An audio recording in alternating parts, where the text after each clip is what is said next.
आपका बड़ा सौभाग्य है कि क्योंकि पूरा विश्व की मेजॉरिटी इंग्लिश न्यू ईयर के लिए ज़्यादा है, इसलिए हम लोग भी उसी दिन को ही श्रेष्ठ मान लेते हैं। तो उस नाते से ये नववर्ष हम लोग श्री जी के चरणों में व्यतीत कर रहे हैं, भागवत जी श्रवण करते हुए व्यतीत कर रहे हैं। ये हमारे लिए परम सौभाग्य है और आपसे भी ज़्यादा सौभाग्य तो हमारा है। हमारी तो कथाएं ऐसे श्री जी ने कान पकड़ करके बैठा रखा है व्यासपीठ पे। एक दिन बहुत कथाएं जब लगातार होने लगी, अब इतनी कथा होती हैं कि रुक ही नहीं पाते घर पर। अब इस कथा के बहाने में वृंदावन आया हूं, नहीं तो वृंदावन अब मैं मार्च में आऊंगा होली पे। कल यहां से कथा करके चले जाएंगे, यहीं से व्यासपीठ से सीधे एयरपोर्ट, और सीधे लौट करके आएंगे 24 मार्च को। बीच में एक आध दिन के लिए आ जाए तो बहुत बड़ी बात।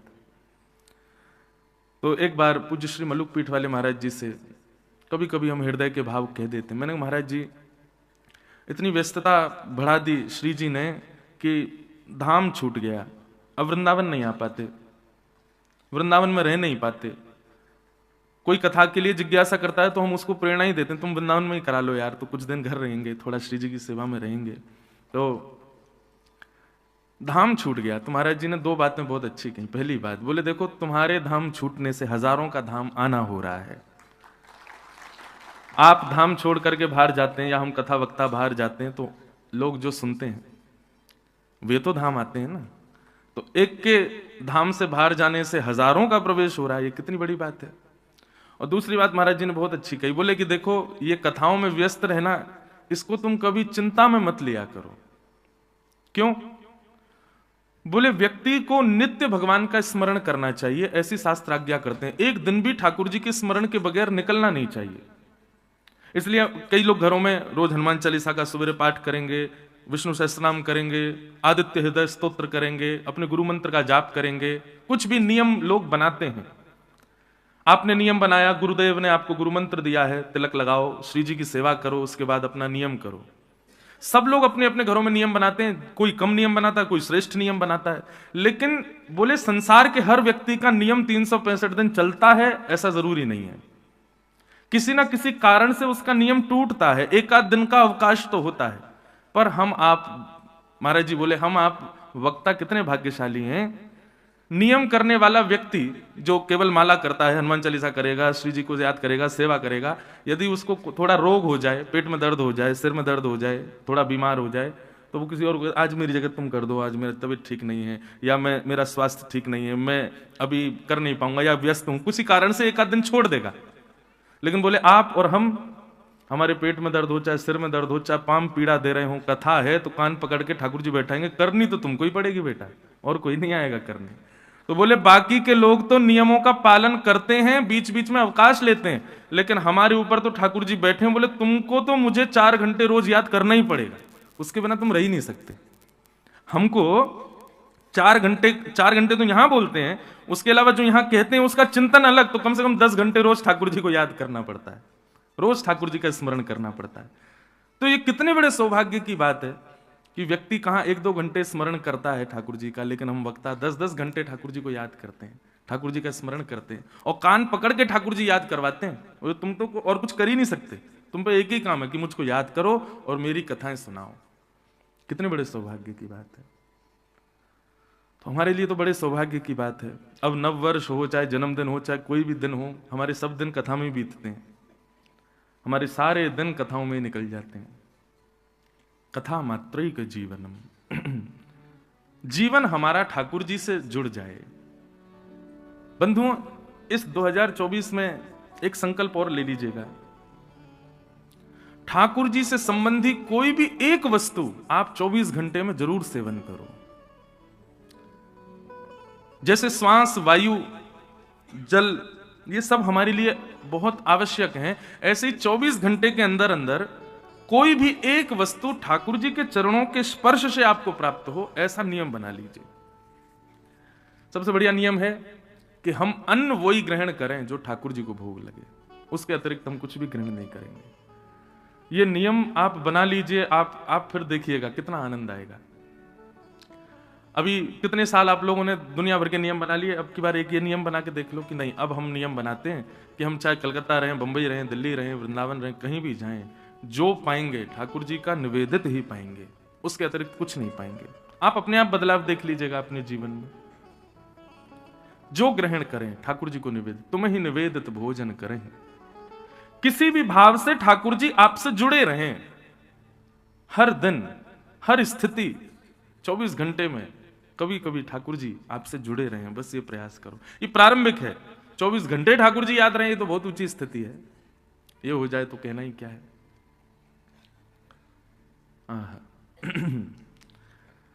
दूसरा नियम बना लो, 24 घंटे में दिन से रात्रि तक आधा घंटा 40 मिनट यदि हो सके तो कुछ ना कुछ सत्संग जरूर श्रवण करो। 365 दिन तक ये इजी नियम बना लो ताकि ये कर सको। आप 40 मिनट आधा घंटा रील्स देख सकते हो, इंस्टाग्राम चला सकते हो, फालतू के फोटोज देख सकते हो, वीडियोस देख सकते हो, उससे अच्छा नियम बना लो।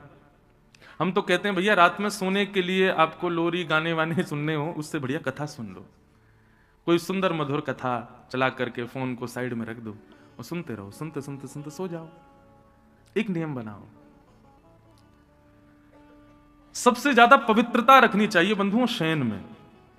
रात्रि जब आप सोते हैं उससे पूर्व आप क्या देखते हैं या क्या करते हैं वो बहुत महत्वपूर्ण होता है।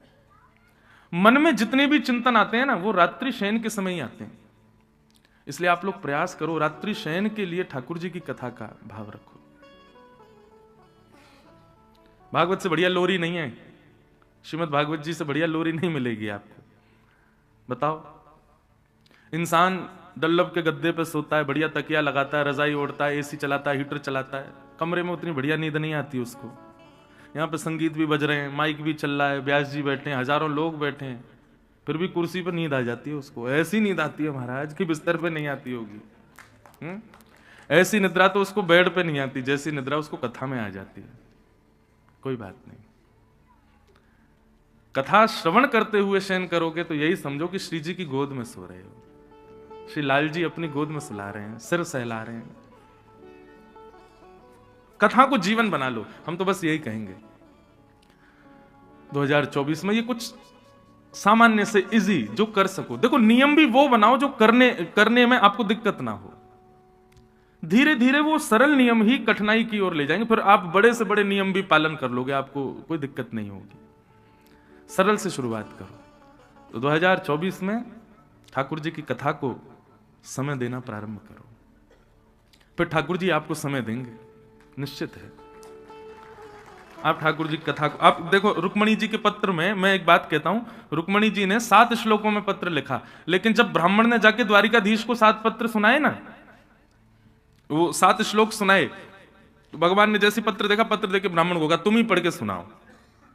तो ब्राह्मण बोला भगवान आपके लिए पत्र लिखा है रुक्मणी जी ने, आप पढ़ो ना। बोले नहीं तुम ही पढ़ दो, क्या लिखा है बताओ। तो ब्राह्मण ने पढ़ा, श्रुत्वा गुणान भुवन सुंदर शृण्वतां ते निर्विश्य कर्ण विवरै हरतों गतापम। बस प्रथम श्लोक का प्रथम अंग पढ़ाई था, इतने में ठाकुर जी खड़े हो गए, बोले चलो चलो चलो चलो चलो कौंडन्यपुर चलो, ब्याह करेंगे, इन्हीं से ही करेंगे। ब्राह्मण बोले नहीं रुक जाओ, पूरा पत्र तो पढ़ने दो, थोड़ा हमसे पूछ तो लो, देखने में कैसी लगती है, नाक कैसी, आंख कैसे हैं, ने सबर तो कर लो। ठाकुर जी ब्याह की बात है, अभी इतनी जल्दीबाजी में कैसे आप ब्याह कर रहे हो। ठाकुर जी बोले इन्होंने पत्र में जो पहला शब्द लिखा है ना, हमको उससे ही पता चल गया कि ये सर्वगुण संपन्न है। बोले पहला शब्द क्या है। बोले श्रुत्वा गुणान भुवन सुंदर शृण्वतां ते। हे ठाकुर जी, रुक्मणी जी कहती हैं मैंने आपको देखा नहीं है, मैंने केवल संतों से आपकी कथा में आपको सुना है और तब से आपको पति मान लिया है।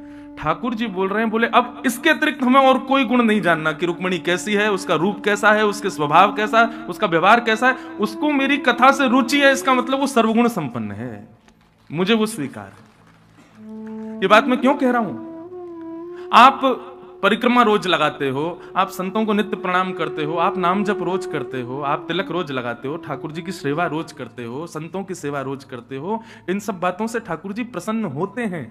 लेकिन यदि इन सब से भी अधिक कथा से आपकी रुचि है तो निश्चित है कि ठाकुर जी को आप रुचिकर बहुत ज्यादा लगोगे, ठाकुर जी को सबसे प्रिय लगोगे। आप कभी लिस्ट बना के देख लीजिए, भगवान के जितने प्रिय मिलेंगे उन सब प्रियों, एक तो होता है ठाकुर जी सबके प्रिय, एक होता है ठाकुर जी के प्रिय कोई। ठाकुर जी सबके प्रिय हैं, लेकिन सब ठाकुर जी के प्रिय नहीं है, सब में से कुछ ठाकुर जी के प्रिय हैं। और जो कुछ ठाकुर जी के प्रिय है ना, वो उन सबको कथा प्रिय है।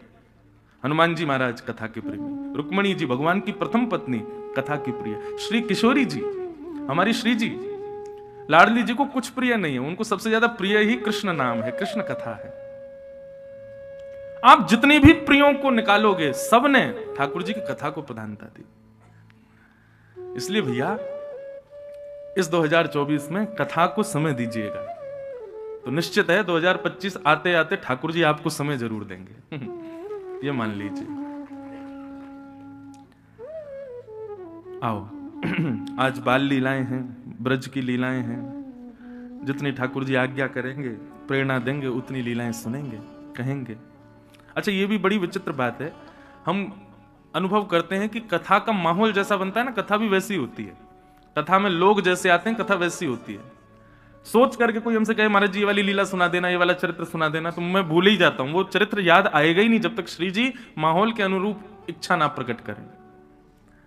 तो जैसी लाल जी आज्ञा करेंगे, जो जो भाव मन में आता जाएगा, उन भावों को हम लोग श्रवण करेंगे। आज कथा भी 2 बार होगी, अभी 1:30 बजे तक चलेगी, 1 बजे तक का समय, लेकिन हम लेट आए हैं तो 1:30 बजे तक करेंगे, और फिर 4 बजे फिर शुरू होगी, 7 बजे तक चलेगी।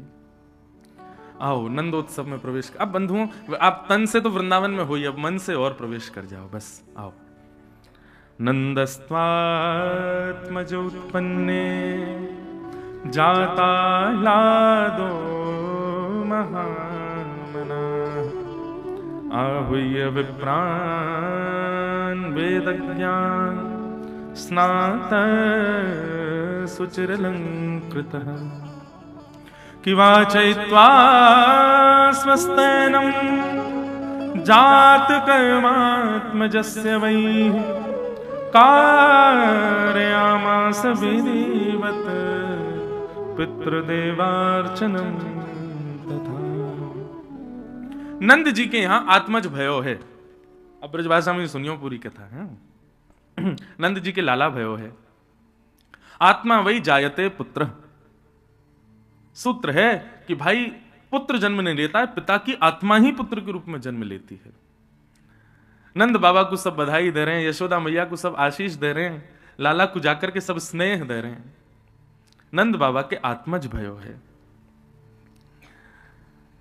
80 वर्ष की आयु है नंद बाबा की।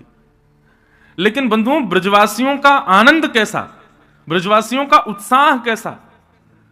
किसी को भी ऐसी प्रतीति नहीं हो रही है कि नंद और यशोदा के ही लाला भयो है। सब इतने उत्साह में जैसे कि खुद के लाला भयो है।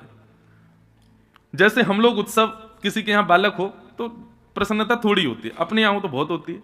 लेकिन ठाकुर जी के अवतरण के विषय में श्री शुक्राचार्य जी कहते हैं, पूरे ब्रजमंडल में इतना सुख हुआ, इतना सुख हुआ कि सबको यह लग रहा हो हमारे ही लाला भयो है। यज्ञ अनुष्ठान केवल नंद बाबा के यहां नहीं चल रहे हैं, हर ब्रजवासी के घर में यज्ञ अनुष्ठान चल रहा है। और सब ब्रजवासी अपने अपने स्तर पर बधाइयां लुटा रहे हैं। केवल नंद भवन से बधाई नहीं लुटाई जा रही, हर ब्रजवासी के घर से बधाई लुटाई जा रही है। कोई पूछे, अरे भैया तुम काहे को लुटा रहे हो, लाला तो नंद बाबा के भयो है। अरे भैया ऐसा मत कहे, लाला नंद हमारो लाला है, पूरे जग को लाला है। ब्रज जन प्रियतम बाल मुकुंदम राधा रमणम हरे हरे राधा रमणम हरे हरे। यही भाव से जब ये पद लिखा गया था ना, तब प्रथम भाव यही आया, ब्रज जन प्रियतम। क्यों? वो सबके प्रिय हैं। ठाकुर जी का ये स्वभाव है, ये स्वरूप है। आपको यदि ये लग रहा है कि इंद्रेश जी ठाकुर जी को ज्यादा प्रिय हैं या ठाकुर जी इंद्रेश जी को ज्यादा प्रिय हैं, ऐसा नहीं, वो सबके प्रिय हैं। वो केवल मुझ पर अनुग्रह कर रहे हैं, मैं ही उनका प्रिय हूं, ऐसा नहीं, वो आप पर भी कर रहे हैं, किसी और पर भी कर रहे हैं, सबके प्रिय हैं। ये ठाकुर जी का स्वभाव है। वो किसी 1 या 2 या 10 को प्रेम नहीं करते, वो सबसे प्रेम करते हैं। सब ब्रजवासियों के अंदर इतना उत्साह कि हमारे ही लाला भयो है। सब नाच रहे हैं, सब गा रहे हैं, सब बधाई लुटा। कल यहां बधाई लुटाई जा रही थी तो आप लोग नाचना गाना भूल भूल करके बधाई लूट रहे थे। लेकिन ब्रजवासियों ने कैसे बधाई लूटी? तो कहते हैं नंद बाबा अटारी पर चढ़ करके बधाई लुटा रहे हैं और ब्रजवासी सब लूट रहे हैं, और लूट करके ब्रजवासी पीछे को लुटा रहे हैं। मतलब ब्रजवासी भी कुछ रख नहीं रहे अपने पास में, ब्रजवासी भी लुटा रहे हैं। क्यों? बोले जितने सुख में, जितने आनंद में नंद बाबा है, उतने आनंद में वो भी तो है, वो भी लुटा रहा है। मैंने कल भी कहा था बंधुओं, कृष्ण जीवन में आएंगे तो संग्रह की स्थिति खत्म हो जाएगी, इकट्ठा करने का मन नहीं करेगा, लुटाने की इच्छा होगी, देने की इच्छा होगी।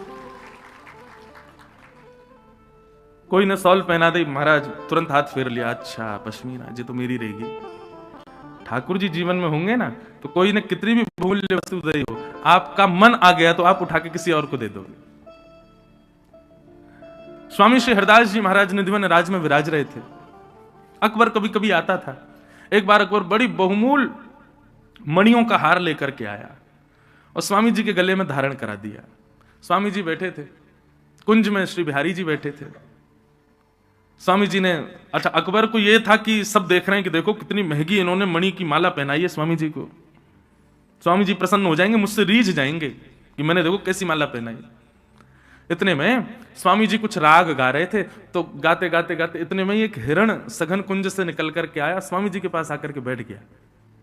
अच्छा बंधुओं, प्राचीन काल के संतों की कितनी मधुरता कि वे जब भजन साधन करते थे, जब वो ठाकुर जी की सेवा करते थे ना, तो इतनी व्यवस्था तो होती नहीं, तो ऐसे ही बैठ जाते थे, कोई पीछे तकिया भी नहीं, तो कभी कभी ये हिंसक जीव ही आकर के पीछे तकिया बन के बैठ जाते और उनके मधुर भाव सुनते। ऐसे स्वामी जी के साथ भी खूब सारे जीव जंतु पशु भी आ जाते और आकर के उनके मधुर स्वर को सुनते। तो एक हिरण आकर के स्वामी जी के पास बैठ गया, स्वामी श्री हरदास जी के पास। हिरण के सुंदर रूप को देख करके स्वामी जी बड़े प्रसन्न हो गए और उन्होंने वो मणि का हार उतार करके वो हिरण को पहना दिया और पहन करके हिरण जंगल में भाग गया। अकबर देखता रह गया, बोले ये क्या किया इन्होंने? अरे वो इतना महंगा हार है कि महाराज जीवन भर उससे खाया पिया जा सकता है, और इन्होंने बिल्कुल विचार नहीं किया, वो जीव को पहना दिया। अरे मानव को भी पहनाते तो किसी योग्य काम आ जाता, वो जीव वन में चला गया, तोड़ ताड़ देगा, कहां फेंक देगा। अरे ये क्या किया इन्होंने? तो बिल्कुल मूल्य नहीं समझा उसका। अकबर की इस भावना को स्वामी जी समझ गए। इतने में ही अकबर ने जिज्ञासा कर दी, बोले भगवान आपने ठीक नहीं किया, किसी के द्वारा प्रदत्त वस्तु का थोड़ा मान रखा कीजिए, वो कितनी बहुमूल्य वस्तु थी, आपने विचार नहीं किया। स्वामी जी बोले एक कुंज में बैठे गए, इनते ज्यादा बहुमूल्य कोई ना मेरे काजे, सब तो बहुमूल्य तो जे हैं। और सुन, तो कुछ ज्यादा लग रही है, तेने इतनी बहुमूल्य मुझे जे पहना दी, जे कर दी, रुक जा अभी तो को बताऊं। इतने में ऐसा स्वर लगाया स्वामी जी ने कि असंख्य हिरण प्रकट हो गए और हर हिरण के गले में वही हार। और बोले अकबर जा से लेना हो ना, वह हिरण के गले से हार लेके चलो जा, ये असंख्य हार है, ले जा अपने संग। आज भी हमारे पूज्य तटीय स्थान वाले महाराज जी, स्वामी जी की परंपरा में उनका इतना स्नेह प्राप्त होता है, हर कथा में प्रथम दिन तटीय स्थान से, चाहे पूरे भारत में कहीं कथा हो, तटीय स्थान से प्रथम दिन प्रसाद आता है व्यास मंच पे। कितना ध्यान रखते हैं महाराज जी। तो किसी वैष्णव ने वहां पर भंडारा कराया, आज भी 1000, 1500, 2000 लोग, आप भी चले जाओगे तो वहां प्रसाद मिलेगा आपको, दोपहर में सब भोजन मिलेगा, ठाकुर जी की प्रसादी मिलेगी।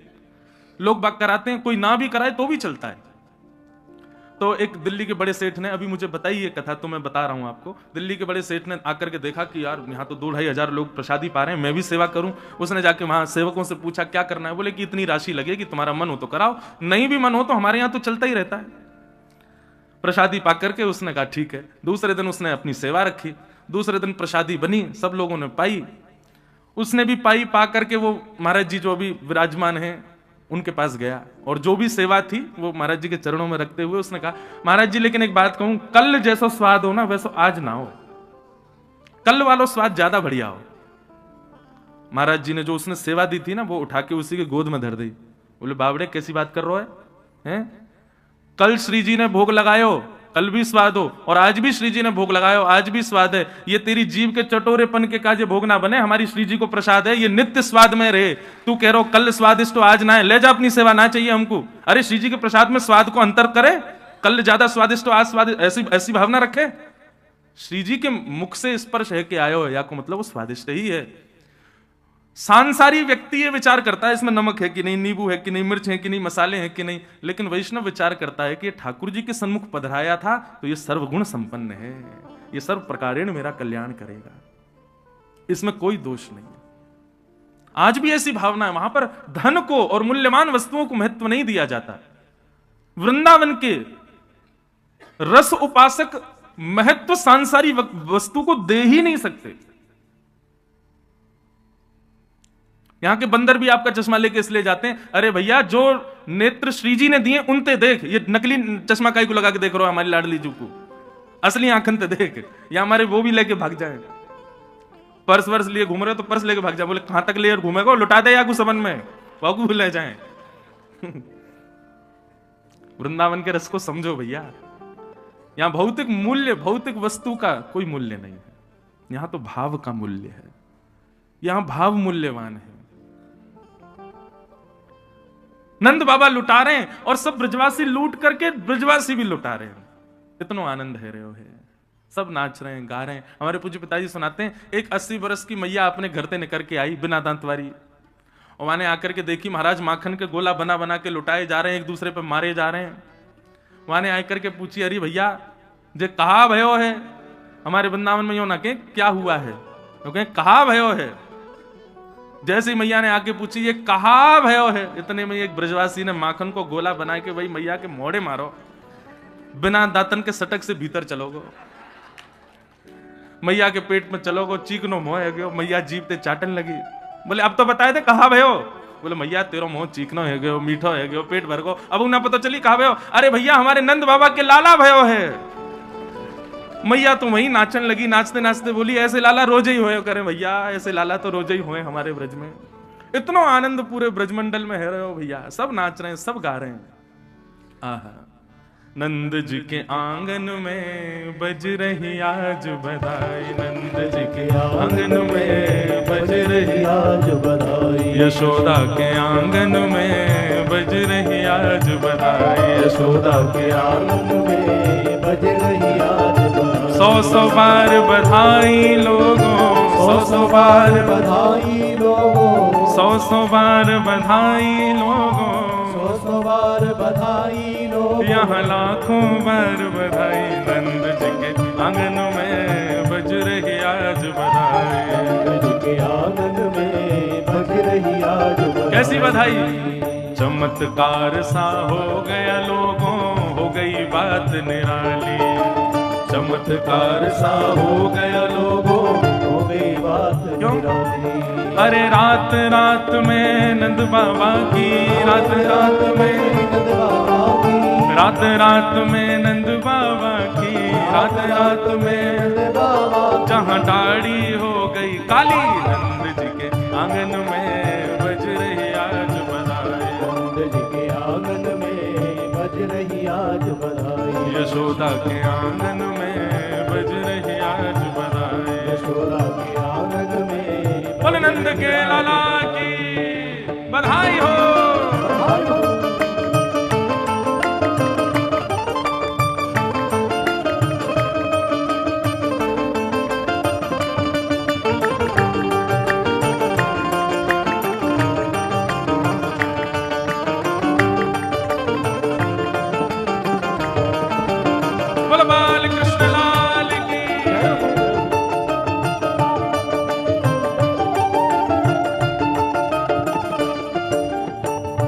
साल के बूढ़े देखो हो गए आज जवान, 60 साल के बूढ़े देखो हो गए आज जवान, अरे 60 साल के बूढ़े देखो हो गए आज जवान, 60 साल के बूढ़े देखो हो गए आज क्यों जवान? अरे नाचे कूदे धूम मचावे, नाचे कूदे धूम मचावे, नाच कूदे धूम मचावे, नाच कूदे धूम मचावे, और गाँव में मीठी तान, नंद जी के आंगन में बज रही आज बधाई, नंद जी के आंगन में बज रही आज बधाई, यशोदा के आंगन में बज रही आज बधाई, यशोदा के आंगन में बज रही आज बधाई। 100 बार बधाई लोगों, 100 बार बधाई लोगों, 100 बार बधाई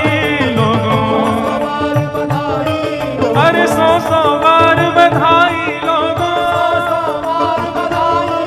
हाँ 100 बार बधाई लोगों,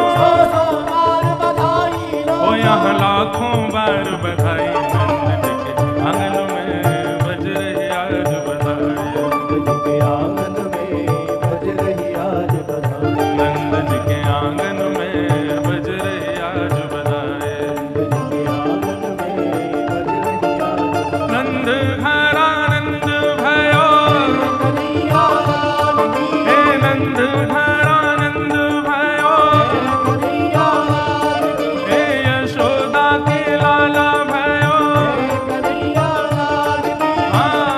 दीने घोड़ा दीने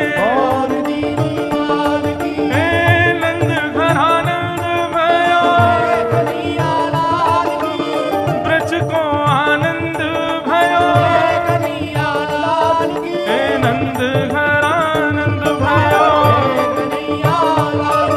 आनंद घरानंद भयो यशोदा के लाला भयो नंद घरानंद भयो नंद घरानंद भयो नंद घरानंद भयो नंद घरानंद भयो नंद घरानंद भयो बोल बाल कृष्ण लाल की नंद के लाला की जय जय श्री राम। ऐसा आनंद ऐसी धूम पूरे ब्रजमंडल में बची है, सब नाच रहे हैं, सब गा रहे हैं, सब आनंद मना रहे हैं। वाह नंदोत्सव की भैया केवल हम सुगंध मात्र ले सकें, वाह को अनुभव करना तो बहुत दूर की बात है। हमारे ब्रज में बंधुओं कई उपासक तो नंदोत्सव के ही हैं, जैसे हमारे पंडित श्री गया प्रसाद जी महाराज, गोवर्धन वारे बाबा शास्त्री जी, वे नंदोत्सव के बड़े प्रेमी थे। कहीं भी नंदोत्सव होता था ना तो वो अपनी कुटिया में ही बढ़िया सुंदर सामग्री, लड्डू, मोहनथाल आदि खुद ही लुटाने लग जाते, बंदरन को लुटा देते, कोई को भी पधरा देते। पता चल जाती गोवर्धन में कहीं कथा है रही है और आज चौथा दिन है, वहां पे नंदोत्सव है रो है, तो बाबा अपनी कुटिया को सजाते कि आज नंदोत्सव है रो है। इतना नंदोत्सव से प्रेम करते थे बाबा। तो ऐसे हमारे ब्रज में कई उपासक हैं, वो आज भी नंदोत्सव पता चल जाए कथा में नंदोत्सव है, आज भी इतना स्नेह करें, ऐसे आनंद में भर जाएं, ऐसा भाव उनको आ जाए कि हम ही ब्रजवासी हैं, वह नंदोत्सव को उत्सव मना रहे हैं। पूरे ब्रजमंडल में आनंद भयो। नंद बाबा ने खूब लुटायो, ढाणी को आयो, ढाणी के को नंद बाबा ने खूब प्रदान कियो। मेरे मन आनंद भयो, ब्रजराज ही याचन आयो, अपने अपने मन को मतो, कह परिवार सुनायो। ढाणी को आज नंद बाबा के यहाँ आयो है। ये ढाणी को कौन है भैया? बोले जे कछु ना करें, केवल अपने यजमान के काजे नित्य पूजा करें कि हमारे यजमान को मंगल हो, हमारे यजमान के घर कछु आनंद हो, हमारे यजमान के यहाँ सब मंगल ही मंगल हो। इनको केवल यही काम है, और जब भी कोई आनंद को उत्सव होवे घर पे तो यजमान इनको बुला के खूब सारी दक्षिणा दें। पर नंद बाबा के ढाणी के का एक वैचित्र कि आज 80 वर्ष है गए, लेकिन नंद बाबा के ढाणी के को कछु मांगवे को अवसर ही ना मिलो। क्यों? नंद बाबा के यहाँ कछु आनंद भयो ही ना है। फिर भी नंद बाबा वाक को विचार करके कछु ना कछु वाके घर भेजते रहे, लेकिन वहां से वाकु सुख ना मिले। वाकु यही लगे कि भैया नंद बाबा के कछु लाला होए, कछु उत्सव होए, तब मैं मांगवे जाऊं, अधिकार से मांगवे जाऊं। 80 वर्ष से प्रतीक्षा कर रहा है, रोज सूर्य को प्रणाम करे, देवतान को प्रणाम करे, जमुना मैया से प्रार्थना करे, हमारे नंद बाबा के घर एक लाला भेज दो, कोई संतान भेज दो, कछु आनंद कराओ, तो मैं मांगवे जाऊं आशीष देके। आज ढाणी के को जैसे पता चली नंद बाबा के घर लाला भयो है, ओ हो महाराज, पहले तो मूर्छित है गयो, सुन करके इतना आनंद भयो कि मूर्छा में चलोगो, लेकिन बाद में होश में आयो तो दौड़ो दौड़ो नंद भवन पे आयो है। नंद बाबा ने जैसे ही ढाणी के को देखो, आप सबन को समझ आ रही है ना ब्रज भाषा, कोई दिक्कत तो ना है ना? तो जैसे ही ढाणी के को आयो, नंद बाबा ने भी दौड़ करके बाबू हृदय से लगायो। नंद बाबा बोले, अरे ढाणी के, मेरे अकेले की तपस्या ना 80 वर्ष की तेरी तपस्या है भैया, तू प्रतीक्षा कर रो, आज तेरे मन की है गई है, अब तू बता, आज चूकियो मत, आज चूकियो मत, 80 वर्ष की पूरी कसर निकाल ले, सब मांग ले, जो तेरे मन में हो तू मांग ले आज मुझसे। ये बात आप लिख लीजिए बंधुओं कि ठाकुर जी पधारेंगे तो संग्रह की स्थिति नहीं रहेगी। नंद बाबा का बस नहीं चलना, नहीं तो स्वयं को लुटा दें। नंद बाबा बोले मांग का चाहिए। अब ये ढाणी के को प्रसंग ब्रज भाषा में इतना प्यारो प्रसंग है, पूज्य पिताजी बहुत भाव से गाते हैं। मेरे मन आनंद भयो, ब्रजराज ही याचन आयो, अपने अपने मन को मतो, कह परिवार सुनायो। मैं आज आपके पास जब मांगवे आने लगो तो मेरे परिवार के लोगों ने पूछी कहाँ जा रहे हो। मैंने कहा अरे नंद बाबा के लाला भयो है। मेरी अम्मा नाचने लगी, मेरे बालक नाचने लगे, मेरी घरवारी नाचने लगी, सब पूरे घर में सब नृत्य करने लगे। बोले भैया आज हमारे यजमान के घर लाला भयो है। सबन ने अपनी अपने भाव रखे, कच्चू कच्चू मांगो है, मैं आपकी आज्ञा हो तो बताऊं। नंद बाबा बोले हाँ बता, कहा चाहिए। बोले तेरे तात कहो समझाए राय सो जाए आशीषा दीजे। मेरे बड़े भैया ने कही है कि भैया नंद बाबा के लाला को मेरी तरफ से आशीर्वाद दियो और बधाई में मेरे काजे कहा लाएगो। बोले कहा लाऊं। बोले 200 भैंस दूध मन मन की मेरे काजे लीजो। 200 भैंस लेके आई और कैसी भैंस। बोले एक भैंस के नीचे 1 मन दूध हो, मतलब एक भैंस 1 मन दूध देती हो। नंद बाबा बोले हे ढाणी के तेरी उम्र कितनी है। बोले 100 के आसपास। और तेरे भैया की। भैया चल लो होगा 150 के आसपास। अब भैया द्वापर में तो बड़ी उम्र होती सबकी। बोले 150 की उम्र में 200 भैंसन को दूध पी के कहां जाएगा भैया। और 1 मन दूध एक भैंस थे, 200 मन दूध रोज होगा तेरे घर में कहा करेगा भैया या को। बोले व्यापार आदि करेंगे। बोले देख भैया हम लोग सात्विक लोग हैं, भैंस ना पालें, हमारे घर पे भैंस तो है ना है और दूर दूर तक ब्रजमंडल में कोई भैंस है ही ना है। ठीक है तेरे भैया की ज्यादा इच्छा है तो कहीं से मंगवा के वाको भिजवा देंगे। ठीक है 200 भैंस देंगे। और बता क्या चाहिए तू। बोलो मैं अपने बड़े भैया की बात मान के आने लगो। इतने में ही तापाछे आछे समझाए तिनके जेठे भैया वाके काजे दीजो बाबा सुभग 700 गैया। मेरो एक और बड़ो भैया है, वातु बड़ो भैया। नंद बाबा बोले बाकी उम्र कितनी है। बोले वो 200 साल को है गो। बोले वाह 200 भैंसन को दूध बीच वारों पीवे गो, 700 गैया को दूध वो बड़ो वारों पीवे गो।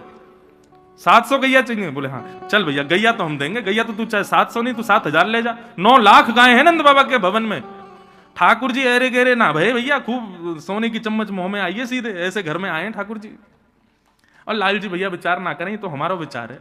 ब्रज के कोई भी व्यक्ति गरीब नहीं है, ब्रज पूरा समृद्धवान है। और समृद्धवान किस भाव से।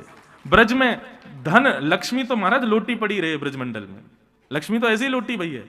ब्रज के लोग तो भाव और प्रेम के समृद्धवान है। ब्रज के लोगों में जैसो प्रेम है तो कहीं ना मिलेगा आपको। तो वाके काजे 700 गैया दियो। अच्छा 200 भैंस है। मुनीम जी लिखते जाओ भैया जो जो कह रहे हो सब देंगे याकू। बोले और बता। बोले मैं दोनों भैया की बात मान के आने लगो। इतने में ही मेरो बेटा बड़ो सुखदाई तैसे के साथी वाके काजे दीजो बाबा मत मदा तो हाथी। मेरो बेटा बोलो कि भैया मैं हूं जाऊंगा नंद बाबा के लाला को आशीर्वाद देवे, लेकिन बाबा ऐसे ना जाऊंगा तो अपने सखान के संग जाऊंगा। नंद बाबा बोले तो फिर बातें कहो, अपने सखान के संग आ जाए, पूरी टोली लेके आए, सब व्यवस्था कर देंगे हम। बोले ऐसे ना आवे गो। बोले तो बोले वाने कहिए मेरे काजे एक मत वालो हाथी लेके आई हो, वहां पे आगे मैं बैठूंगा, मेरे सब सखा बैठेंगे और नंद घनानंद भयो जय कन्हैया लाल की गाते भय हम आवेंगे, हमारे काजे एक हाथी लेके आएंगे। आहा अच्छा देखो ढाणी को बोल रहा है और नंद बाबा लिखवा रहे हैं और लाखों ब्रजवासी चारों तरफ बैठ करके सुन रहे हैं। और जैसे ही नंद बाबा ने कहा हाँ भैया हाथी देंगे, तभी ब्रजवासी ने पंक्ति लिख दी हाथी दीने। अभी घोड़ा तो आवेंगे आगे, रुको। ये जो नंद घनानंद भयो जय कन्हैया लाल की ये सब गा ही रहे हैं। जैसे जैसे जैसे 200 भैंस नहीं सब गाने लगे नंद घनानंद भयो जय कन्हैया लाल की जय हो, नंद बाबा की खूब दान कर रहे हैं। गैया दई भैंस दई और हाथी दियो। बोले और बताओ और क्या चाहिए। आज का व्यक्ति इतना दान कर सकता है? इतने में डर जाएगा भैया रुक जा, कोई हम पे लॉटरी थोड़ी लगी है जो लूट के ले जाएगा। लेकिन नंद बाबा कह रहे तू बोल तो जा, बस चुप मत होइयो, रुकियो मत, बोल और बता क्या चाहिए। बोले मैं बड़े बेटा की बात मान के आने लगो। इतने में मेरा छोटो बेटा आ गया और छोटे बेटा ने कहा कही। बोले छोटो सुत चंचल अति मेरो, छोटो सुत चंचल अति मेरो, लाड़ चाव को जोड़ा वाके काजे दीजो बाबा 10 है राशि घोड़ा। अब गाओ हाथी दीने घोड़ा दीने। अब अगली के काजे रुको, आगे देंगे। हाथी दिए, घोड़ा दिए, गैया दई, भैंस दई, 10 है राशि घोड़ा। मत वाले, आनंद वाले और बढ़िया दौड़वे वाले घोड़ा 10 घोड़ा दियो।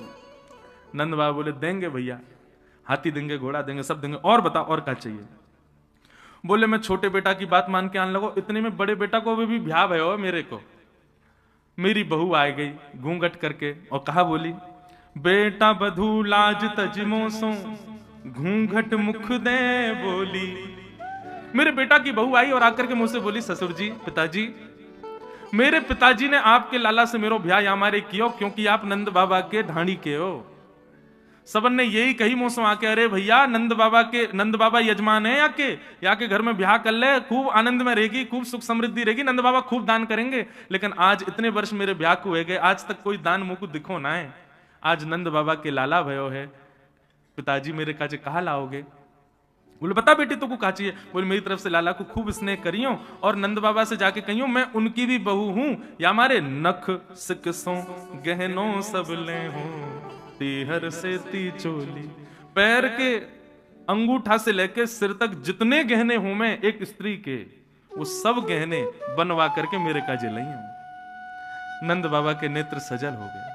अरे ढाणी के, तेरी बहू तो हमारी बहू है। मुनीम जी, सुनार को बोलो जावे और जाके बहू को पूरा नाप लेके आवे और जैसो वाकु प्रिय हो वैसे वाके काजे गहने भिजवा। ब्रजवासियों के नेत्रों में अश्रु आ रहे हैं कि आज नंद बाबा कितने प्रसन्न हैं। अच्छा, कई बार क्या होता है बंधुओं कि कई घरों में पुरुष ज्यादा उदार मना होते हैं तो पत्नी हाथ, बस अब ठीक है इतना ही करो, अब कहां इतना लुटा रहे हो। लेकिन यहां पर यशोदा जी ऐसी नहीं है। अभी सुनना आगे क्या हुआ। बहू की बात मान करके मैं जैसे ही आगे आने लगो, इतने में कहा भयो, बोले मैं बेटान की बात, बहू की बात, भैयान की बात मान के आने लगो। इतने में एक इकलौती बेटी है मेरी, बेटी एक लाडली मेरी, चलत आए भाई ठाड़ी, और कहा बोली पिताजी मैं हूं चलूंगी आपके संग।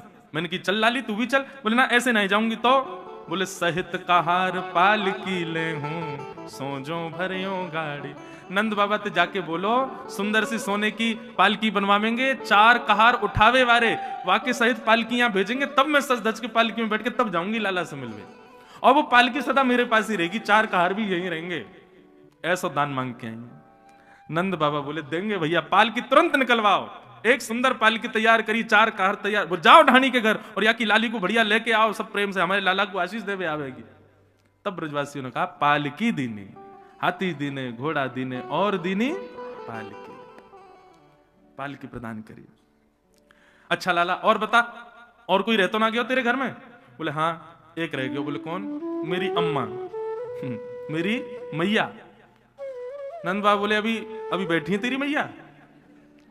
तू 100 वर्ष को, तेरा भैया 150, बड़ो भैया 200 वर्ष को, मैया कितने साल की होगी? बोले मैया तो अभी 400 वर्ष की है गई होगी। वाह। बिना दांत वारी मेरी मैया आई और आकर के मुझसे कहा बोली, माता कहो दही धर आगे, सुन बेटा मेरी सीख। मेरी मैया ने मेरे आगे दही को एक मटका धर दिया और मुझसे बोली मेरी बात सुन के जा। 80 बरस बाद आज नंद बाबा के यहाँ लाला भयो है, ऐसो दान मांगियो नंद सो, हम बहुरे न मांगे भीख। ऐसो मांग के आइयो, ऐसो मांग के आइयो कि जीवन में फिर कभी हमको मांगनो ना पड़े, नंद बाबा से कभी कछु कहनी ना पड़े।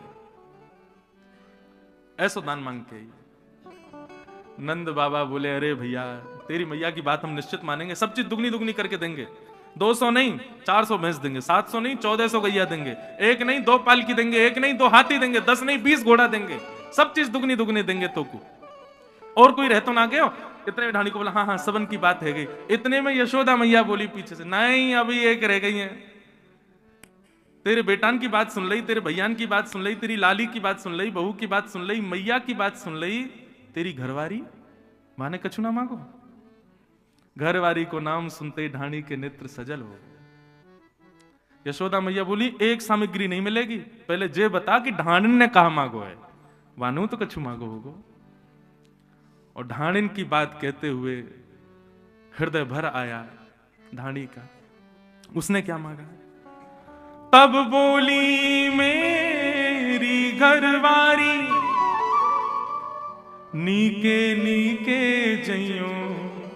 मैं सबन की बात मान करके जब अपने घर से बाहर निकल गए हो ना, तब मेरी घरवारी आई और आकर के मेरा हाथ पकड़ो और मुझसे कहा बोली, मैं 1 घंटा से देख रही हूं कोई 200 भैंस, 700 गैया, 2 हाथी, पालकी और सिर से पैर तक पूरे गहने, और जन कहा मांग रहे हैं। अरे नंद बाबा के लाला भयो है, कोई कुबेर को खजानो ना भयो जो इतना मांग के आओगे उनसे। मेरी बात मानियो, नंद बाबा यदि थोड़ो दें बहुत कर मानो, पर लाज राख घर आइयो।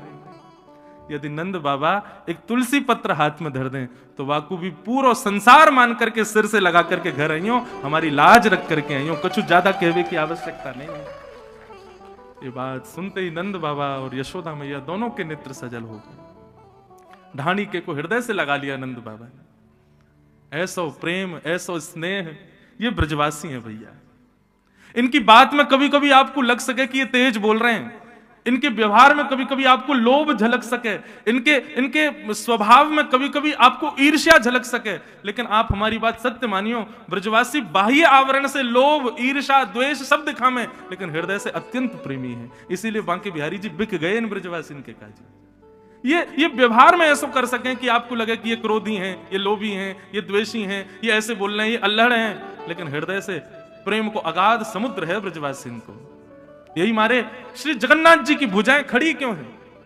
ये भुजाएं ऐसी क्यों हैं? ये प्रेम विगलित स्वरूप क्यों है श्री जगन्नाथ जी? जगन्नाथ जी पिघले हुए देवता हैं ब्रजवासियों की याद में। जब द्वारिका में रोहिणी मैया ब्रज लीला सुना रही थी कृष्ण पटरानियों को, उस समय कृष्ण, सुभद्रा और बलराम जी दोनों द्वार पर बैठ करके ब्रज की लीला सुन रहे थे, और लीला सुनते सुनते प्रेम की 10वीं अवस्था पार हो गई। आंखें पिघल गई, हाथ पिघल गए, पैर पिघल गए, पूरा अंग पिघल गया, और ब्रजवासियों की याद में दोनों भुजाएं खड़ी हो गई कि अरे भैया कोई लाओ इन ब्रजवासियों को मेरे हृदय से लगा दो। ब्रजवासी वल्लभ सदा मेरे जीवन प्राण, इनको ना ही बिसारी हो मोहे नंद बाबा की याद। तभी प्रकट हो गए श्री जगन्नाथ महाप्रभु। ये ब्रजमंडल के परकोटे में जितने ब्रजवासी हैं ना, इनके प्रेमी का स्वरूप है श्री जगन्नाथ जी का। ऐसा वर्णन आता है जगन्नाथ जी की लीलाओं में कि प्राचीन काल में जब इतने साधन नहीं थे ना, ब्रज से जगन्नाथपुरी पहुंचने में महीनों लगते थे, तो उस समय वृंदावन से यदि कोई ब्रजवासी निकलता था ना जगन्नाथपुरी के लिए, तो वहां मंदिर में बैठे हुए श्री जगन्नाथ जी का श्री विग्रह ऐसे झूमने लग जाता था अपने आप। और पुजारी जाकर के देखते जगन्नाथ जी झूम रहे हैं, जाकर के निवेदन, जय जय आज कैसे झूम रहे हो? बोले अरे भैया बस कछु दिनान की बात है, एक ब्रजवासी मेरे दर्शन को आ रहा है, वाके काजे उत्तम व्यवस्था कर दो, वाके काजे भोजन की व्यवस्था कर दो। और सुनो, जब वो आवे ना, बाकी इनको तो दूर से दर्शन कराए दियो, लेकिन वह ब्रजवासी को चुपके तो मेरे हृदय से लाके लगाए दियो। मेरे हृदय की ताप तभी बुझे जब ब्रजवासी मुंह को हृदय से लगाए। ये परब्रह्म परमात्मा जगदीश्वर त्रिलोकी नाथ के शब्द हैं ब्रजवासियों के लिए। इसलिए भैया मैं बार बार कहूं, बिहारी जी को एक बार को दंडवत ना कर पाओगे, भीड़ बहुत है मंदिर में, जिद मत करियो, नहीं तो कुचल जाएगा, कोई चढ़ जाएगा ऊपर आपके। बिहारी जी से बढ़िया तो मंदिर से बाहर आके कोई ब्रजवासी को दंडवत कर लियो, वाको प्रणाम कर लियो, वो श्रेष्ठ है। आप लोग बिहारी जी को अपने हाथ से भोग नहीं पवा सकते, तो कोई ब्रजवासी को बैठा लियो, सुंदर सुंदर पकवान बना के अपने हाथ से पवा दियो, और यही विचार करियो कि बिहारी जी पा रहे हैं। आप विश्वास मानो, ये ब्रजवासीन से जो आपको प्रेम बढ़ेगा ना, ठाकुर जी को प्रेम आपसे बढ़ जाएगा। मैं कभी कभी कथाओं में कहा करता हूं कि हमारी भक्ति पुष्ट हो रही है, इसको पहचाने कैसे? हम जो कर रहे हैं, हमारी जो भक्ति है वो सही मार्ग पर चल रही है, ठाकुर जी उससे प्रसन्न है, इसका पहचान कैसे किया जाए? तो दो पहचान है भैया। पहली पहचान, गौशाला में जाओ, गैया से यदि भय नहीं लगे, गैया के गौमूत्र गौ गोबर से घृणा नहीं हो, गैया को कुछ पवावे में आपको भय नहीं लगे, गैया से गले लगवे को मन करे, गैया की सेवा करवे को मन करे, वहां के गौमूत्र और गौ गोबर के प्रति घृणा नहीं हो, तो समझो आपकी भक्ति पुष्ट है। और दूसरो, वृंदावन में बिहारी जी से ज्यादा ब्रजवासी प्यारे लगन लगे, तो समझो कि आपकी भक्ति पुष्ट है, आपकी भक्ति श्रेष्ठ है। ये ब्रजवासी हैं भैया।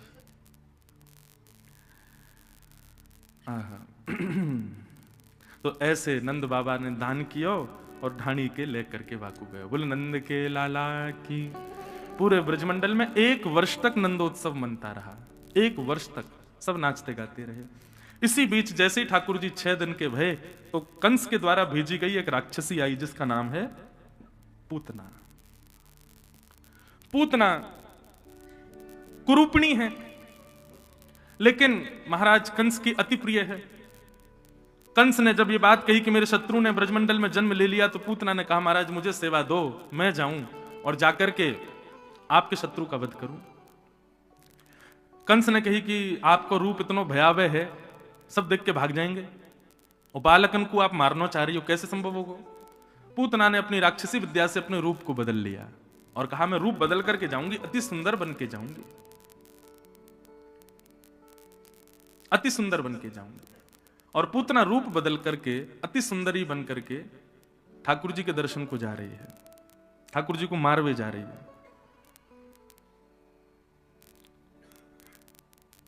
कि कंसेन प्रहिता घोरा पूतना बालघातिनी शिशुंश्चचार निघ्नन्ति पुरुग्राम ब्रजादिषु। पूतना ने अपना रूप बदल लिया, इतनी सुंदर बन गई पूतना कि उसके रूप को देख करके अब सब आकर्षित होने लगे। बहुत ध्यान से सुनिएगा बंधुओं, पूतना ने 84 कोस ब्रजमंडल में 10 दिन के अंदर जन्म लेने वाले हर बच्चे को मार दिया। कैसे मार दिया? बोले उसके रूप को देख करके सबको लगता था अच्छे घर की होगी, सुंदर है, अच्छे वस्त्र पहन के आई है, अच्छी होगी, और सबने उसको स्वीकार किया और घरों में जाती, बालकों को खिलाने की भावना से अपने पयोधर का पान कराती, विष पीते ही बालक मर जाते। व्यक्ति का स्वभाव है बंधुओं कि हम लोग स्वरूप पर बहुत जल्दी रीझते हैं। स्वरूप और वस्त्र ये हमारे आकर्षण के केंद्र हो चुके हैं। आध्यात्म सिखाता है कि किसी के स्वरूप और आवरण पर ज्यादा आकृष्ट मत होइए। उसको परखने के लिए सबसे पहले उसके हृदय को देखिए, स्वभाव कैसा है। मैं तो स्पष्ट कहता हूं कथा में, किसी व्यक्ति को पहचानने 3 चीजों पर नजर डाल दें। देखो, अब किसी की परीक्षा लोगे तो निश्चित परीक्षा भाव से जाओगे तो वो अच्छा ही बनेगा आपके आगे। इसलिए 3 चीजों का ध्यान रखना। सबसे पहले उसकी आंखें देखना, नेत्रम। यदि नेत्र बहुत चपल हैं, चपल बोले तो बहुत मटकते हैं, कभी इधर कभी उधर कभी इधर इधर ऊपर नीचे, ऐसे बार बार भौएं मटकती हैं, नेत्र मटकते हैं, समझ जाना कि इसमें थोड़ी चतुराई है। नेत्रम। दूसरा परिचय है उसकी वाणी, वक्त्रम। शब्दों का चयन देखिएगा, सुनिएगा क्या बोलता है, किन शब्दों का प्रयोग करता है। उन शब्दों से पता चल जाएगा कि व्यक्ति कैसा है। और तीसरा उसके विकार। वो जब बैठता है तो बैठता कैसे, चलता है तो चलता कैसे, लेटता है तो लेटने की प्रक्रिया क्या है, खाता है तो मुंह कैसे चलाता है। अब ये सब अटपटे लगेंगी बातें, लेकिन भैया देखो, अगर सद संबंधी चाहिए तो इन 3 चीजों का विचार करो। नेत्रम वक्त्रम विकारेण, इन 3 चीजों पर ध्यान रखो। नेत्र गंभीर हैं, नेत्र स्थिर हैं, तो निश्चित है कि इसका हृदय भी स्थिर है। बहुजल्पिक नहीं है, कम बोलता है, अल्प शब्दों में ही अपनी बात रखता है, तो निश्चित है कि संबंध बनाने योग्य है। उसकी चाल चलन उठना बैठना सब सम है, समत्व है, सब में ज्यादा। जैसे कई लोग सोफा पे भी बैठते हैं तो बड़े विचित्र बैठते हैं। एक महाराज मैं कहां तक कहूं, कथा भी सुनते हैं कई लोग तो ऐसे पढ़ के सुनते हैं, ऐसे पढ़ के सुनेंगे महाराज की जैसे लाट साहब बैठे हैं सामने। कई लोग घरों में भी ऐसे सोते हैं, ऐसे बैठते हैं, विचित्र उनकी स्थिति होती है। निश्चित है कि ये इन तीनों में यदि दोष है तो व्यक्ति में दोष होगा। इन तीनों पर विचार करो।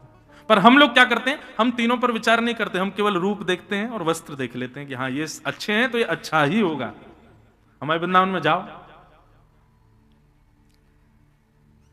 हरिदासी परंपरा, हरिवंशी परंपरा के वैष्णवों को देखो, महाराज 2 जोड़ी वस्त्र हैं, उसी में ही पूरा जीवन निकाल लें। चंदन के पूरे मुंह पर ऐसे आप लोग क्रीम लगाओ, वो वैसे पूरे चंदन ब्रजरज पूरे मुंह पे लगाए घूमते हैं, हाथ में नाम जप माला होगी। अच्छा, कई वैष्णव बड़े सुंदर बन के घूमते हैं। मैं थोड़ा कभी कभी बोल जाता हूं ज्यादा, लेकिन मुझे ऐसा लगता है वृंदावन में श्रृंगार का अधिकार केवल श्याम सुंदर और किशोरी जी का है। हमको तो सामान्य रहना चाहिए, हमको तो सहज रहना चाहिए। आप कहोगे महाराज जी श्रृंगार आप ही कहते हो, जिन भेषा मारो सांवरो रीझे में सो ही भेष धरूंगी। अरे मतलब मीराबाई कह रही हैं ऐसे सहज बन के रहो, ऐसे सरल बन के रहो कि तुमको अपना श्रृंगार खुद ना करना पड़े। एक दिन श्याम सुंदर तुम्हारा श्रृंगार करवे हमें, किसी दिन लाल जी हमें। कुम्मन दास जी का एक पद है, बहुत सुंदर पद है। तू है सखी बड़ भाग बड़ी, नंदलाल तेरे घर आवत है। तू है सखी बड़, गाँव सब लोग ऐसी सखी बनो कि लाल जी घर आमे श्रृंगार करवे।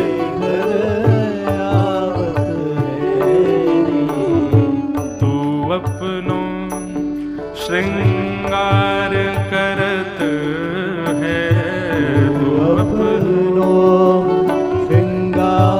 करत है। ये दर्पण हाथ दिखावत है, ये दर्पण हाथ दिखावत है। कितना सुंदर लगेगा हैं? हम श्रृंगार करें, कब श्रृंगार करें? तब तक श्रृंगार मत करो जब तक श्याम सुंदर हमको स्वीकार ना कर लें। मेरा अभिप्राय ऐसा नहीं कि पूरे बावड़े बने घूमो, नहीं, सामान्य रहो। ज्यादा श्रेष्ठ मैं दिखूं सबको, ऐसा भाव मत रखो। अरे श्रृंगार हम किस लिए कर रहे हैं? एक गृहिणी अपना श्रृंगार तब करती है जब उसका ब्याह हो जाता है, जब उसके प्रियतम उसके पास आ जाते हैं। हमारे प्रियतम आ गए क्या हमारे पास में? नहीं आए ना, तो फिर श्रृंगार क्यों?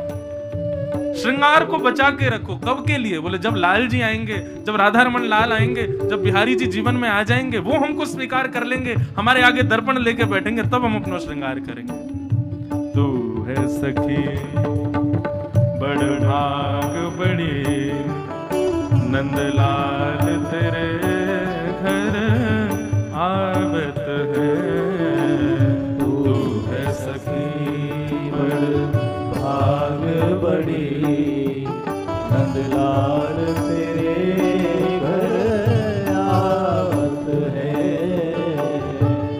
सब कोई इनके गुणन बखानत, सब कोई इनके गुणन बखानत, सब कोई इनके गुणन बखानत, सब कोई इनके गुणन बखानत। पर ये तेरो गुण गावत है, ये तेरो गुण गावत है।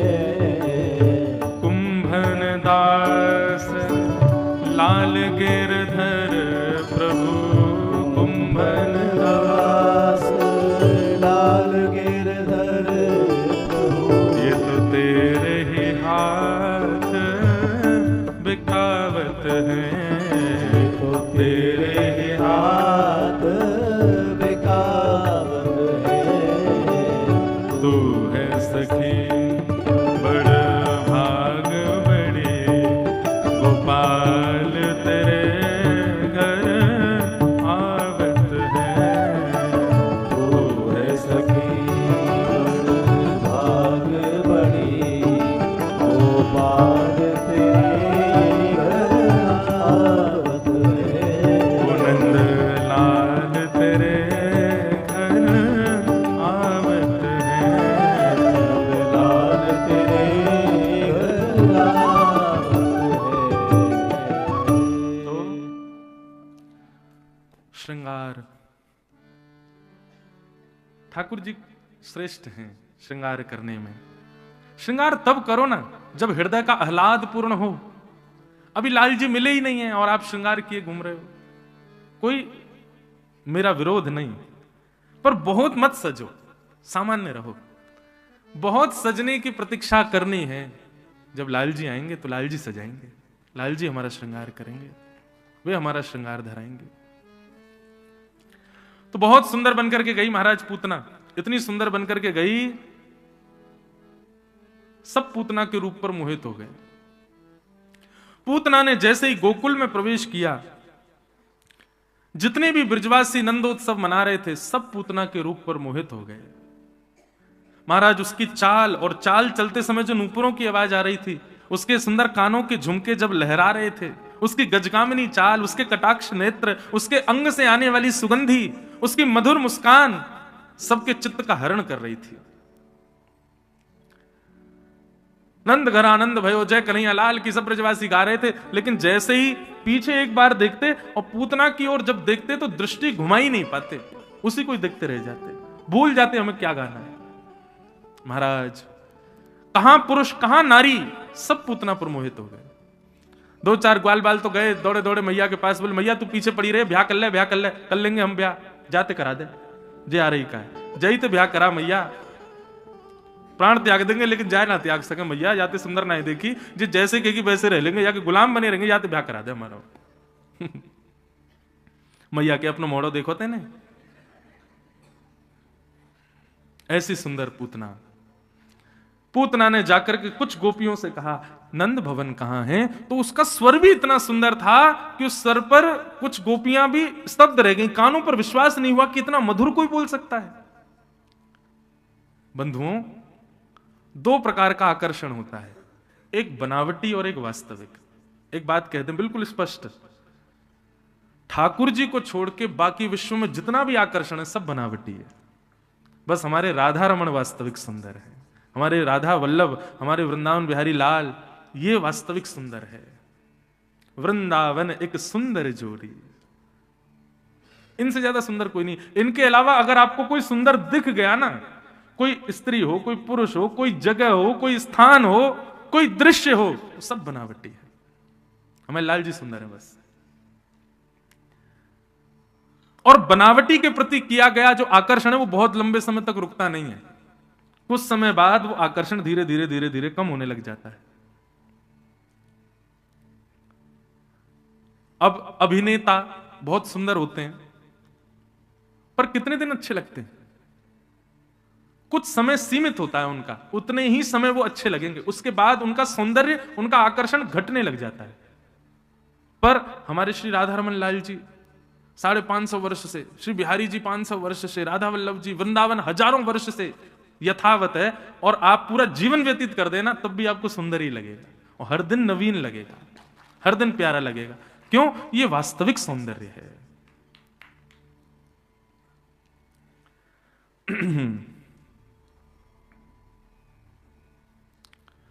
सब मोहित हो गए पूतना पर। पूतना को जैसे नंद भवन में भीतर ले गए, यशोदा मैया के भी मन में आ गई, अरे विधाता, तैने मेरो लाला कछुदना पहले भेज दिया होता तो यही तो ब्याह कराती, कितनी सुंदर है। ए विधाता, इतनी कृपा कर दियो, या कि कोई छोरी हो वही से अपने लाला को संबंध आज ही पक्को कर दूंगी, इतनी सुंदर। ऐसा सौंदर्य रूप पूतना का सबको आकृष्ट कर लिया। परंतु बंधुओं, सबको आकर्षण कर लिया पूतना ने, लेकिन जब नंदरानी के पास बैठी, कोई वार्तालाप हुई, बोली मैं तो आपके लाला को आशीष देवे आई हूं। जैसे ही यशोदा मैया ने ठाकुर जी को पूतना की गोद में दिया, पूरा विश्व जिस पर आकर्षित हो गया। कितनी बड़ी दुर्भाग्यशाली है पूतना कि ठाकुर जी उसकी गोद में जाते ही अपने नेत्र बंद करते हैं, ऊपर से हाथ और धर लेते हैं कि इसकी छाया भी नहीं दिखे मुझे। ऐसे सौंदर्य का, ऐसे गुण का क्या प्रयोजन जिससे लाल जी नहीं रीझे। तानसेन एक बार ठाकुर जी के मंदिर में गाने आया हमारे ब्रज में। तानसेन ब्रज के ही विद्यार्थी थे, स्वामी जी से, हरदास जी से उन्होंने सीखा था। तो एक बार गोवर्धन में श्रीनाथ जी के मंदिर में गा रहे थे। तो तानसेन, अब वो तो गवैया है दरबार के, ठाकुर जी के सामने पेटी आदि खोल करके जैसे ही उसने गाना शुरू किया तो दुनिया के लोग जो सुन रहे थे वो तो वाह वाह कर रहे थे। लेकिन गुसाई जी ने तानसेन का स्वर सुन के जब मंदिर में ठाकुर जी को देखा तो श्रीनाथ जी खड़े खड़े झोंके ले रहे थे उनको नींद आ रही थी। गुसाई जी ने पर्ची लिख के भेजी, बस अब सेवा पूरी कर दो। तानसेन ने सेवा पूरी कर, कहा महाराज लोग ताली बजाते, दीपक जला देता था बिना अग्नि के, मेघ मलार बादल आके गरज जाते थे। तानसेन जब आए थे तो उनकी सेवा में नियुक्त किया गया था कुम्मन दास जी को, कि भाई बहुत बड़े गवैया आ रहे हैं, उनको लाना ले जाना, बैठाना, भोजन पानी की सब व्यवस्था कुम्मन दास जी को दी थी। तो कुम्मन दास जी तो बड़े दीनहीन से भक्त हैं, भक्त दीनहीन ही होते, लेकर के आए, अपने स्वापी से ही पहुंच दें, बैठ जाओ, भोजन पवा में जल, कोई आज्ञा करे तानसेन तुरंत लेके आवे। तानसेन को लगा जी मेरा सेवक है। तानसेन ने जब अपनी गायकी पूरी करी तो श्री गुसाई जी ने उनको दक्षिणा दी।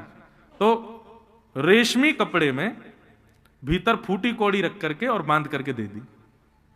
रेशमी कपड़ा देख करके तानसेन बोले भीतर कोई सोने के बढ़िया कोई गिन्नी विन्नी होगी, और जैसी खोल करके देखा तो फूटी कौड़ी। तानसेन थोड़ा जान के बुद्धिमान तो था ही, उसने कहा भगवान ये आपने फूटी कौड़ी देनी थी तो रेशमी कपड़े में लपेट के क्यों दी, ऐसी दे देते। मैं समझ गया आपका भाव कि मेरी गाय की फूटी कौड़ी के समान थी, पर रेशमी कपड़ा बाहर क्यों था? बोले क्योंकि आपकी गायकी जो है वो बाहर से आकर्षित है, ठाकुर जी को आकर्षित करने वाली नहीं है, संसार को लुभाने वाली है, इसलिए मैंने रेशमी कपड़ा दिया कि आप बाहर से आवरण गायकी का अच्छा है, भीतर से फूटी कौड़ी है, क्योंकि लाल जी सो रहे थे आपके गायन में, आपका गायन श्रेष्ठ नहीं, अब विराजो। कुंभना कुम्मनदास जी, जी सरकार, कछ सुना लाल जी को। और जैसे ही कुम्मनदास जी ने सामने सहज भाव से, तानसेन बोले जे तो मेरी सेवा में खड़ो, जे गावे को जैसे ही कुम्मनदास जी बैठे और बैठ करके उन्होंने गाना प्रारंभ किया, तानसेन को एक क्षण के लिए दिखा कि श्री त्रिभंग ललित ठाकुर जी नटवर नागर वेश में नृत्य कर रहे हैं और तानसेन और कुम्मनदास जी गा रहे हैं। तानसेन नतमस्तक हो गया, बोले मैं समझ गया कि मैं फूटी कोड़ी के भी लायक नहीं हूं। आपका गुण, आपका योग्यता यदि सामान्य लोगों को रंजित करने के लिए है तो लाल जी कभी नहीं रीझेंगे उससे। आप सबकी चिंता मत करो, वो रीझें, ऐसे गुण, ऐसे व्यवहार, ऐसे स्वभाव को प्रकट करो, तब वो रीझेंगे। पूतना ने सबको आकृष्ट कर लिया, लेकिन ठाकुर जी उसकी गोद में जाती अपने नेत्र बंद कर लेते हैं। यशोदा मैया किसी कारण से बाहर चली गई, इतना विश्वास था कि सुंदर है, अच्छे वस्त्र पहने तो अच्छे घर की होगी, छोड़ गई लाला को उसके पास। पूतना ने अपना पयोधर जैसे ही भगवान के मुख में दिया, ठाकुर जी ने पहले तो उसके विष को पिया, फिर उसके रस तत्वों को पिया, उसके दुग्ध को पिया, और पीते पीते पीते ठाकुर जी ने दोनों भुजाओं से उसका पयोधर पकड़ करके प्राणी शमम रोष समन्वितो पिबत, जैसे ही प्राण पीने शुरू किए, गाढ़म कराभ्याम भगवान प्रपद्यतत, जैसे ही उसके प्राण पीने प्रारंभ किए महाराज, पूतना को घबराहट होने लगी, धीरे धीरे उसका रूप बदलने लगा, राक्षसी रूप में परिवर्तित होने लगी। अरे सामुंच मुंचाल मति प्रभाषणी, ठाकुर जी को पकड़ करके खींचने लगी, अरे बालक छोड़, अरे कन्हैया छोड़, अरे लाला छोड़। ठाकुर जी ने इतना कसकर के पकड़ा कि पूतना ने पूरा बल लगा लिया, लेकिन ठाकुर जी ने छोड़ा नहीं। जैसे ही पूतना अपने रूप में आई, तब ठाकुर जी ने नेत्र खोल करके उसको देखा, और देख करके ठाकुर जी बोले, मौसी जी हम तो जाकू पकड़ लें, फिर तो ठिकाने लगा के छोड़ें, चाहे भक्त आ जाए चाहे राक्षस, पहले तो बाकू ठिकाने ही लगाएंगे। पूतना के प्राण यही सुन के निकल गए, 6 दिन का बालक बोल रहा है मुझे देख के, और पूतना का वध हो गया। बोलो पूतना मर्दन भगवान की। बंधुओं, बहुत कुछ, हर लीला ठाकुर जी की कुछ सिखाती है। ठाकुर जी के सन्मुख हम कहीं पूतना बन के तो नहीं जाते। हजारों लोग राधा रमन जी को देखते हैं, लाखों लोग बिहारी जी को देखते हैं, ये बड़ी बात नहीं है। अखबार में कल का अखबार उठा के देखिएगा, कल रिकॉर्ड टूट जाएंगे 50 साल की, इतनी भीड़ आएगी वृंदावन। लाखों लोग बिहारी जी का दर्शन करने आ रहे हैं, पर कभी अखबार में हेडलाइन आई कि इन लाखों में उसको बिहारी जी देख रहे थे। लाखों लोग बिहारी जी को देखते हैं, लेकिन बिहारी जी किसको देखते हैं? लाखों में ठाकुर जी की दृष्टि किस पर पड़ रही है, यह विचार करना। ये भागवत आदि सब इसीलिए हैं भैया कि ठाकुर जी की दृष्टि हम पर पड़े। हम यदि पूतना बनकर के गए, ये हमारा दुर्भाग्य होगा कि ठाकुर जी हमको देखेंगे नहीं। और बुरा नहीं मानिएगा, आजकल ज्यादातर लोग प्रदर्शन के लिए आते हैं वृंदावन, वे सब पूतना ही हैं, ठाकुर जी देखते नहीं है उनको। वृंदावन पूतना भी आई थी, वृंदावन मीराबाई भी आई थी, पर पूतना ठाकुर जी को देख रही थी और पूतना को सब देख रहे थे, पर मीराबाई को कोई नहीं देख रहा था। मीराबाई को ठाकुर जी देख रहे थे, मीराबाई को लाल जी देख रहे थे। हमको वैसा भक्त बन के जाना कि लाल जी हमको देखें, लाल जी की दृष्टि हम पर पड़े। पूतना की तरह रूप का आवरण बना के मत जाओ, सब रीझें, ऐसा वेश धारण मत करो। दूसरा, पूतना की जो दूसरी गलती थी वो क्या थी? ठीक है, तुम रूप सुंदर बना के आई, श्रृंगार करके आई, सब अच्छी अपनी जगह बात है, पर पूतना की दूसरी गलती ये थी, आई तू ब्रज में, ठीक है, आके ठाकुर जी से मिलकर चली जाती, तैने आकर के सबका भजन छुड़ा दिया, और जो सब ठाकुर जी के भजन में लगे थे, ठाकुर जी के उत्सव में, सबको अपनी ओर आकृष्ट कर लिया। इसलिए ठाकुर जी को और गुस्सा आया। मतलब कोई वैष्णव यदि ठाकुर जी का स्मरण करता है और आप यदि विक्षेप डालते हो, उसके भजन छुड़वाते हो, उसकी भक्ति छुड़वाते हो, तो आप ही पूतना हो। ठाकुर जी आपको स्वीकार नहीं करेंगे। इसलिए भैया मैं कथाओं में कहता हूं, ठाकुर जी की सेवा में अपराध बन जाए, ठाकुर जी क्षमा कर देंगे, लेकिन किसी वैष्णव भक्त का अपराध कभी मत करना। ठाकुर जी कभी क्षमा नहीं करेंगे, ठाकुर जी कभी क्षमा नहीं करेंगे। इसलिए कोई भजनानंदी है, कोई वैष्णव है, कोई नाम जापक है, कोई कथा श्रवण में रुचि रखता है, रस में रज में डूबा रहता है, उसको डूबने दो, उसमें विक्षेप मत डालो, नहीं तो ठाकुर जी के आप अप्रिय बन जाओगे। और इससे बड़ा दुर्भाग्य कोई नहीं होगा जीवन का कि ठाकुर जी के हम अप्रिय बन जाएं। पूतना ने भगवान को विष पिलाने का प्रयास किया, लेकिन ठाकुर जी ने उसके प्राणों का हरण कर लिया। सब ब्रजवासी दौड़े दौड़े गए, विशाल पूतना पड़ी थी महाराज, नसैनी लगा करके ऊपर चढ़ के ठाकुर जी को उतार के लाए। नन्हे से गोपाल जी, यशोदा मैया तो घबरा गई, वो मेरे लाला कुछ वह तो ना गए हो। सब बोली गोपी, बोले चलो गौशाला, गैया की रज से लाला को अभिषेक करेंगी, गौमूत्र से नवामेंगी, लाला ठीक है जाएगा। और गौरज ठाकुर जी के अंगों में लगाकर गौमूत्रेण स्नापित्वा पुनर्गौरज सार्वकम, गौमूत्र से ठाकुर जी को स्नान कराया। ठाकुर जी किलकिल करके हंस रहे हैं। सब गोपियों के चित्त में शांति हो गई कि लाल जी हमारे स्वस्थ हैं, लाल जी हमारे मंगल में। ऐसे लाल जी ने पूतना का वध किया। 3 महीना के जब ठाकुर जी भये तो ठाकुर जी ने पहली बार करवट बदली। जैसे ही करवट पलटी महाराज, पूरे ब्रजमंडल में नगाड़े बजने लगे। सब बोले अब कहां गए हो? बोले लाला ने आज करवट बदली है, करवट उत्सव है रो महाराज। ठाकुर जी मुख से आ भी कर दें तो भी ब्रजवासी सब नाचने लग जाते। बोले आज नंद के लाला ने आ कियो है। ठाकुर जी नेक अपनो हाथ छड़का दे महाराज, पूरे ब्रजमंडल में आनंद की हिलोर। बोले कहा भयो? वो नंद के लाला ने आज अपनो हाथ यूं कियो, आज अपने पाम यूं चलाए, इतना उत्सव मनायो। करवट उत्सव हुआ। यशोदा मैया ने देखी बहुत भीड़ आ गई है भैया, तो लाल जी को एक बैलगाड़ी के नीचे कपड़ा बांध के झूला बना के वहां में सुवाए दियो। इतने में सक्तासुर नाम का दैत्य आ गया। ठाकुर जी ने अपना एक पाम लंबा किया और लंबा करके देखा कि कोई देख तो नहीं रहा है, और जैसे ही टक्कर के मारो महाराज बैलगाड़ी पलट गई, सक्तासुर का वध हो गया। बोलो सक्तासुर मर्दन भगवान की जय। 7 दिन के ने पूतना मारी, 3 महीना के ने सक्तासुर मार दियो। ब्रजवासी फिर दौड़े, अरे भैया इतनी बड़ी बैलगाड़ी कैसे पलट गई? लाल जी को जाकर के हृदय से लगाया। यशोदा मैया बोली ये बैलगाड़ी कैसे पलटी? छोटे छोटे बालक बोले मैया हम बताएं कैसे पलटी। बोले बताओ। वो मैया तेरो नेक्सो लाला है ना नीलमणि? बोले हाँ। जाने अपनो गदमदरासो पाम, गदमदरा समझते हैं?